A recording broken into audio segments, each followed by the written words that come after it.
নমস্কার বন্ধুরা, আজকে আপনাদের কাছে তুলে ধরব যে আপনার প্রকৃত জমির পরিমাণ কত সেটা আপনি দাগের সার্চিং বা রেকর্ড দেখে কিভাবে বুঝবেন।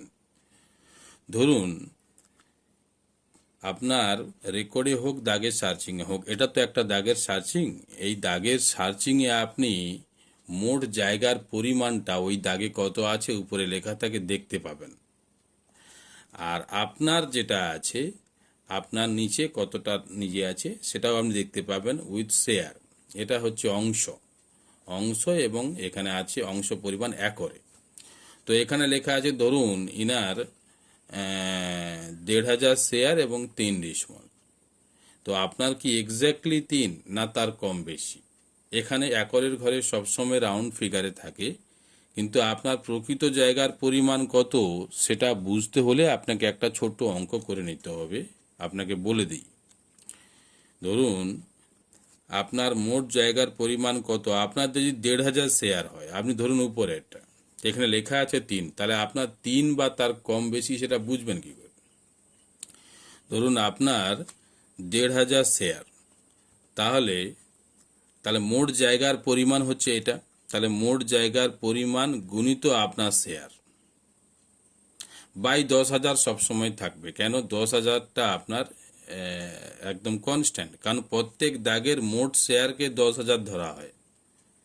তাহলে আপনি এটা কিভাবে বের করবেন যে আপনার এখানে ৩ লেখা আছে, আপনার পরিমাণটা এক্স্যাক্টলি কত আমি বলে দিই। তাহলে মোট জমিতে দাগের জায়গার পরিমাণ কত? ১৮ এখানে আছে, গুণিত আপনার শেয়ার ১,৫০০ বাই ১০,০০০। ১০,০০০ কিন্তু এটা সবসময় বাই ডিফল্ট। তাহলে এখানে বেরোচ্ছে কত? আপনি ক্যালকুলেটর করলে দেখতে পাবেন 2.7। তার মানে কি ২ ডিসিমল ৭০০ বর্গলিং। তাহলে এখানে আপনি ৩ লেখা থাকলেও আপনার প্রকৃত মালিকানা ২৭০০ বর্গলিং বা ২ ডিসিমল ৭০০ বর্গলিং আপনার কিন্তু মালিকানা। এটা একটা পদ্ধতি। আমরা অনেক ক্ষেত্রে এগুলোকে শর্টকাটভাবেই, আমরা যখন বিএলআরও অফিসে বিভিন্ন সমস্যা নিয়ে কাজ করি তখন আমরা ডাইরেক্টলি ১৮ গুণিত ১,৫০০ মারলে ২৭০০০ এরকম একটা ফিগার আছে, তখন আমরা বুঝে নিই তার মানে হচ্ছে এটা ২ ডিসিমল ৭০০ বর্গলিং। তো সেক্ষেত্রে অনেক ক্ষেত্রে দেখা যায় যদি কম শেয়ার থাকে সেক্ষেত্রে বোঝার অনেক সমস্যা তৈরি হতে পারে। সেই জন্য আপনাদেরকে এই সূত্রটা আমি তুলে ধরলাম, যেটা আপনাদের ক্ষেত্রে খুব সহজ এবং নিট অ্যান্ড ক্লিন আপনারা দেখতে পাবেন যে আপনার ফিগার কত। আরেকবার বলে দিই, আপনার মোট দাগে ওই দাগে যত জায়গা আছে সেটা বসাবেন, গুণিত আপনার যে শেয়ার আছে শেয়ার বাই ১০,০০০ ইকুয়াল টু যেটা আসবে সেটাই হচ্ছে আপনার প্রকৃত জায়গার পরিমাণ। এখানে 2.7 মানে ২ ডিসিমল ৭০০ বর্গলিং।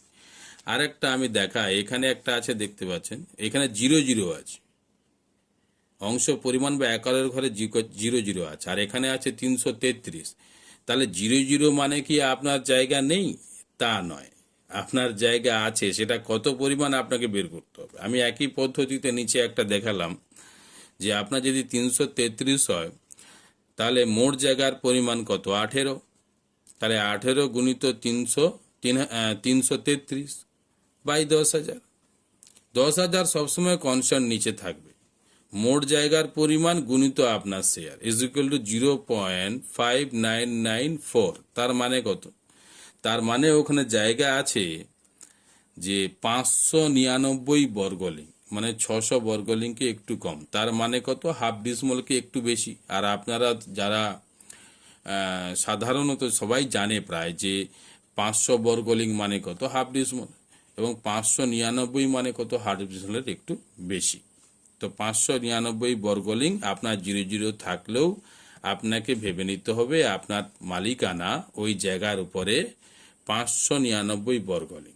এবার যদি কখনো আপনার ওই জায়গায় মাপ হয়, তাহলে আপনার যে দখল আছে বা আপনার রেকর্ড অনুযায়ী বা খতিয়ান অনুযায়ী আপনার ৬০০ বা ৫৯৯ বর্গলিং জায়গা ঠিকঠাক আছে কিনা আপনি দেখে নিতে পারবেন।